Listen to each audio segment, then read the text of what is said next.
ಈ ಸರ್ಕಾರ ಅಧಿಕಾರಕ್ಕೆ ಬಂದು 1 ವರ್ಷ ಕಳೆಯಿತು. ಹಳ್ಳ ಹಿಡಿತ ರಾಜ್ಯ ಸರ್ಕಾರದ ಮಹತ್ವದ ಯೋಜನೆ. ಠಕಾಠಕ್ ಠಕಾಠಕ್ ಠಕಾಠಕ್ ಹಣ ಹಾಕ್ತೀವಿ ಅಂತ ಹೇಳಿದ್ರು. ಆದ್ರೆ ಈಗ ಎಲ್ಲರೂ ಸೈಲೆಂಟ್ ಆಗಿದ್ದಾರೆ. ಎಲೆಕ್ಷನ್ನ ಹೊತ್ತಲ್ಲಿದ್ದಂತ ಹುಮ್ಮಸ್ಸು ಅಧಿಕಾರಕ್ಕೆ ಬಂದ ಮೇಲೆ ಟುಸ್ ಪಟಾಕಿ ಆಯ್ತಾ? ಗೃಹಲಕ್ಷ್ಮಿಯರಿಗೆ ಕೈ ಕೊಟ್ಟಂತ ಕಾಂಗ್ರೆಸ್ ಸರ್ಕಾರ, ಸಿಎಂ ಸಿದ್ದರಾಮಯ್ಯ ಸರ್ಕಾರ ಮುಳುಗಿಸ್ತಾ ಈ ಗ್ಯಾರಂಟಿ ಯೋಜನೆಗಳು ಸರ್ಕಾರವನ್ನೇ ಮುಳುಗಿಸ್ಬಿಡ್ತವಾ? ಈ ಸರ್ಕಾರ ಅಧಿಕಾರಕ್ಕೆ ಬರೋ ಮುಂಚೆ 5 ಗ್ಯಾರಂಟಿಗಳನ್ನು ಘೋಷಣೆ ಮಾಡಿತ್ತು. ಆ ಗ್ಯಾರಂಟಿಗಳಿಗೆ ಒಂದು ಕಾರ್ಡ್ ಅನ್ನು ರೆಡಿ ಮಾಡಿ ಅಲ್ಲಿ 2 ಸಿಗ್ನೇಚರ್ ಹಾಕಿದ್ರು. ಮುಖ್ಯಮಂತ್ರಿಗಳ ಒಂದು ಸಿಗ್ನೇಚರು, ಪಕ್ಕದಲ್ಲಿ ಕೆಪಿಸಿಸಿ ಅಧ್ಯಕ್ಷರಾಗಿದ್ದಂಥ DK ಶಿವಕುಮಾರ್ ಅವರ ಒಂದು ಸಿಗ್ನೇಚರ್. ಅಧಿಕಾರಕ್ಕೆ ಬಂದ ತಕ್ಷಣನೇ ಈ 5 ಗ್ಯಾರಂಟಿಗಳನ್ನು ಜಾರಿಗೆ ತರ್ತೀವಿ, 5 ಗ್ಯಾರಂಟಿಗಳನ್ನು ಜನರಿಗೆ ಕೊಡ್ತೀವಿ ಅಂತ ಹೇಳಿದ್ರು. ಗೃಹಲಕ್ಷ್ಮಿ, ಗೃಹಜ್ಯೋತಿ, ಶಕ್ತಿ, ಅನ್ನಭಾಗ್ಯ, ಯುವನಿಧಿ, ಈ 5 ಗ್ಯಾರಂಟಿಗಳನ್ನು ಜನರಿಗೆ ತಲುಪಿಸ್ತೀವಿ. ಟಕಾಟಕ್ ಟಕಾಟಕ್ ಟಕಾಟಕ್. ನೋಡಿ, ಸೈನು ನೋಡ್ತಾ ಇದೆ. ಹೇಳಿದ ತಕ್ಷಣ ಸೈನು ತೋರಿಸಿದ್ರು. DK ಶಿವಕುಮಾರ್ ಸೈನು ಇದೆ, ಸಿದ್ದರಾಮಯ್ಯನವರ ಸೈನು ಇದೆ. 2000 ಅಂತ ಬರೆದಿದ್ದಾರೆ. ಪ್ರತಿ ತಿಂಗಳು ಪ್ರತಿ ಮನೆಯ ಒಡತಿಗೆ 2000 ರೂಪಾಯಿ ಕೊಡ್ತೀವಿ ಅಂತ ವಾಗ್ದಾನ. ಲೋಕಸಭೆ ಎಲೆಕ್ಷನ್ ಆಗ್ತಾ ಇದ್ದಂತೆ ಹಳ್ಳ ಹಿಡಿತ ಗ್ಯಾರಂಟಿ. 2 ತಿಂಗಳಿನಿಂದ ಹಣನೇ ಸಿಗಲಿಲ್ಲ. ಖಜಾನೆ ಖಾಲಿ ಆಯ್ತಾ? ಬರೋಬ್ಬರಿ 2 ತಿಂಗಳಿನಿಂದ ಗೃಹಲಕ್ಷ್ಮಿಯ ಹಣ ಬಂದೇ ಇಲ್ಲ. ಗೃಹಲಕ್ಷ್ಮಿಯರು ಕಾಯ್ತಾ ಇದ್ದಾರೆ, ಇವತ್ತು ಬರುತ್ತೆ ನಾಳೆ ಬರುತ್ತೆ ಅಂತ. ನಿಮ್ಮ 2000 ರೂಪಾಯಿಗೋಸ್ಕರ ಕಾದಿದ್ವಿ. ಸೈನ್ ಹಾಕಿ ಕೊಟ್ಟಿದ್ರಲ್ಲ ಗ್ಯಾರಂಟಿ ಕಾರ್ಡ್, ಆ ಗ್ಯಾರಂಟಿ ಕಾರ್ಡನ್ನು ಇಟ್ಕೊಂಡು ಕಾಯ್ತಾ ಇದ್ವಿ. ಆದರೆ ಕಳೆದ 2 ತಿಂಗಳಿನಿಂದ ಇಲ್ಲವೇ ಇಲ್ಲ, ಗೃಹಲಕ್ಷ್ಮಿಯ ಹಣನೇ ಇಲ್ಲ. ಮೇ ಜೂನ್ ತಿಂಗಳಿನಿಂದಲೂ ಗೃಹಲಕ್ಷ್ಮಿ ಹಣ ಬಂದಿಲ್ಲ. 1,21,00,000 ಮಹಿಳೆಯರಿಗೆ, 1,21,00,000 ಮಹಿಳೆಯರಿಗೆ ಸುಮಾರು ಪ್ರತಿ ತಿಂಗಳು 2,430 ಕೋಟಿ ರೂಪಾಯಿ ಕೊಡ್ತಾ ಇದೆ. ಒಬ್ಬರಿಗೆ 2,000 ರೂಪಾಯಿ. ಹಾಗೆ ಈಗ ಇಲಾಖೆಗೆ ಕಷ್ಟ ಆಯ್ತಾ? 2 ತಿಂಗಳಿನಿಂದ ಹಣಕ್ಕಾಗಿ ಗೃಹಲಕ್ಷ್ಮಿಯರು ಕಾದು ಕುಳಿತಿದ್ದಾರೆ. ನಾವು ಓಟ್ ಹಾಕಿದ್ದೇನಕ್ಕೆ? ನೀವು ವಾಗ್ದಾನ ಕೊಟ್ಟಿದ್ರಿ, ಸಹಿ ಹಾಕಿ ಕೊಟ್ಟಿದ್ರಿ, ಕಾರ್ಡ್ ಕೊಟ್ಟಿದ್ರಿ, ಟಕಾಟಕ್ ಟಕಾಟಕ್ ಟಕಾಟಕ್ ಬಂದೇ ಬಿಡುತ್ತೆ ಅಂತ ಹೇಳಿದ್ರಿ.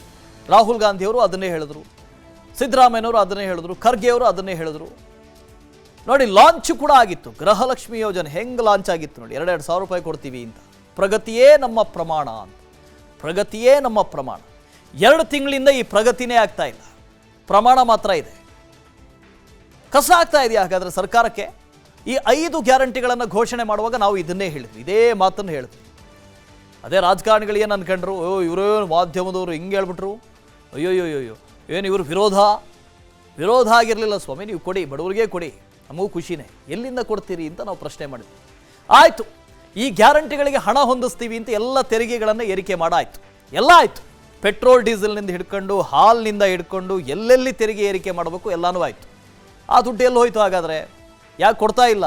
ಮುತ್ತಪ್ಪ ಇದ್ರ ಬಗ್ಗೆ ಜನ ಡೀಟೇಲ್ಸನ್ನು ಕೊಡ್ತಾ ಹೋಗ್ತಾರೆ, ಲೈವ್ನಲ್ಲಿ ಜಾಯ್ನ್ ಆಗ್ತಾರೆ. Good morning Muthappa. ಈ ಹಿಂದೆ ಈ 5 ಗ್ಯಾರಂಟಿಗಳನ್ನು ಜಾರಿಗೆ ಮಾಡ್ತೀವಿ ಅಂತ ಹೇಳಿದಾಗ ನಾವು ಹೇಳಿದ್ವಿ, ಅದು ಹೇಗೆ ಸಾಧ್ಯ ರೀ, ಎಲ್ಲಿಂದ ದುಡ್ಡು ತರ್ತೀರಿ, ಎಷ್ಟು ವರ್ಷ ನಡೆಯುತ್ತೆ ಇದು ಅಂತ. ಸಿದ್ದರಾಮಯ್ಯನವರು ಇಲ್ಲ, ನಮ್ಮ ಸರ್ಕಾರ ಇರೋವರೆಗೂ ನಡೆಯುತ್ತೆ ಇದೆಲ್ಲ ಅಂತ ಹೇಳಿದ್ರು. ಲೋಕಸಭೆ ಚುನಾವಣೆಯವರೆಗೆ ಎಲ್ಲನೂ ಸರಿ ಇತ್ತು. ಚುನಾವಣೆ ಆಯಿತು, ಫಲಿತಾಂಶ ಬಂತು. ಈಗ ನೋಡಿದ್ರೆ ಒಂದೊಂದೇ ಯೋಜನೆಗಳು ಸ್ಥಗಿತ ಆಗ್ತಾ ಬರ್ತಾ ಇದ್ದಾವೆ. ಗೃಹಲಕ್ಷ್ಮಿ ಅಂತೂ 2 ತಿಂಗಳಿಂದ ಬರಲಿಲ್ವಂತೆ. ಕಾರಣ ಏನು ಕತೆ?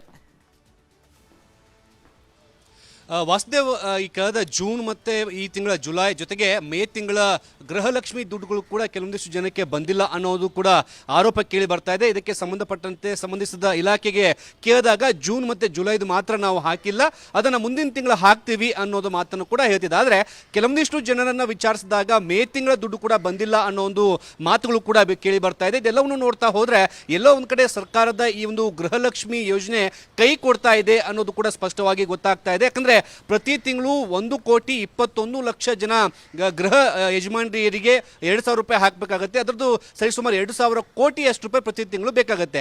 ಆದರೆ ಇಲಾಖೆ ಬಳಿ ಅಷ್ಟೊಂದು ದುಡ್ಡು ಇಲ್ಲ ಅನ್ನೋದು ಕೂಡ ಕೇಳಿ ಬರುತ್ತಿರುವಂಥ ಕಾರಣಕ್ಕಾಗಿ ಈ ಒಂದು ಯೋಜನೆ ಮುಂದಿನ ದಿನಗಳಲ್ಲಿ ಸ್ಥಗಿತಗೊಳ್ಳುವಂತಹ ಸಾಧ್ಯತೆ ಹೆಚ್ಚಾಗಿದೆ ಅಂತ ಕೂಡ ಮಾತುಗಳು ಕೂಡ ಕೇಳಿ ಬರ್ತಾ ಇದೆ. ಸದ್ಯಕ್ಕೆ 2 ತಿಂಗಳ ದುಡ್ಡು ಮಾತ್ರ, ಈ ಒಂದು ಗೃಹಲಕ್ಷ್ಮಿಯ ದುಡ್ಡು ಜನರ ಕೈ ಸೇರಿಲ್ಲ. ಜೊತೆಗೆ ಬ್ಯಾಂಕಿಗೆ ಹೋಗುವಂತಹ ಈ ಗೃಹಲಕ್ಷ್ಮಿಯರಿಗೆ ಬ್ಯಾಂಕ್ ಸಿಬ್ಬಂದಿ ಕೂಡ ನಾವೇ ನಾವೇನು ಮಾಡಕ್ ಬರಲ್ಲ, ಸರ್ಕಾರ ಹಾಕಿಲ್ಲ ಅಂತ ಕೂಡ ಹೇಳ್ತಿದ್ದಾರೆ. ಸದ್ಯಕ್ಕೆ 1.5 ಕೋಟಿ ಜನ ಏನು ಈ ಗೃಹಲಕ್ಷ್ಮಿ ಯೋಜನೆಯನ್ನ ಫಲಾನುಭವಿಗಳಾಗಿದ್ರು ಅವರೆಲ್ಲರೂ ಕೂಡ ಕಳೆದ 2 ತಿಂಗಳ ದುಡ್ಡು ಕೂಡ ಬಂದಿಲ್ಲ. ಬಹುತೇಕ ಆಗಸ್ಟ್ ತಿಂಗಳ ದುಡ್ಡು ಕೂಡ ಬರೋದು ಅನುಮಾನ ಅನ್ನೋದು ಕೂಡ ಕೇಳಿ ಬರ್ತಾ ಇದೆ. ಇದೇ ರೀತಿಯಾಗಿ ಮುಂದುವರೆದು ಮುಂದಿನ ದಿನಗಳಲ್ಲಿ ಗೃಹಲಕ್ಷ್ಮಿ ಯೋಜನೆಯನ್ನ ಸ್ಥಗಿತಗೊಳಿಸುವಂತಹ ಸಾಧ್ಯತೆ ಹೆಚ್ಚಾಗಿ ಕಂಡು ಬರ್ತಾ ಇದೆ.